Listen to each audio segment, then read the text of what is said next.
திருவானைக்காவல் ஜம்புகேஸ்வரர் கோவில் பஞ்சபத ஸ்தலங்கள்ல நீரை குறுக்கும் ஸ்தலமா இத்தலம் விளங்குது. சிவகணங்கள் 2 பேர் தன் பெற்ற சாபத்தால யானையாகவும் சிலந்தியாகவும் ஒரு அடர்ந்த காட்டு பகுதியில வாழ்ந்துட்டு வந்திருக்காங்க. அந்த காட்டுல ஒரு வெண்ணாமல் மரத்துக்கு கீழே ஒரு சிவலிங்கம் இருந்துட்டு இருந்திருக்கு. அந்த சிவலிங்கத்தின் மேல வெயில் மழை சருகு விழுகிறத பார்த்து அந்த சிலந்தி சிவலிங்கத்தை பாதுகாக்க பொருட்டு சிலந்து வழியா பின்னி வச்சிருக்கு. ஆனா அந்த யானையோ தினம் தினம் தேவையில்லாம நூலாம்படி இங்க சிக்கியிருக்கதா நினைச்சு சிவலிங்கத்தை சுத்தம் செய்யும் பொருட்டு அந்த வலையெல்லாம் களைச்சு விட்டு துதிக்கையால தண்ணீர் எடுத்துட்டு வந்து அபிஷேகம் பண்றது மலர் பறிச்சு வைக்கிறது அப்படின்னு பண்ணிட்டு வந்திருக்கு.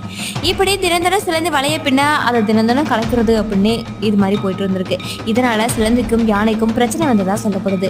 இவங்க 2 பேரோட பக்தியில பூரிச்சு போய் சிவபெருமான் அந்த யானையை சிவகணங்களுக்கு தலைவனா ஆக்குனதா சொல்லப்படுது. மறுபிரிவில அந்த சிலந்திய ஒரு அரசனா ஆக்குனதா சொல்லப்படுது. அந்த அரசனா கோஞ்சாக்கட் சோழன் அப்படின்னு சொல்லக்கூடிய அரசன் அப்படின்னு சொல்றாங்க. இந்த அரசன் 70 கோவில்களை கட்டினாராம். அதுல முதல் கோவில் தான் இந்த ஜம்புகேஸ்வரர் கோவில்.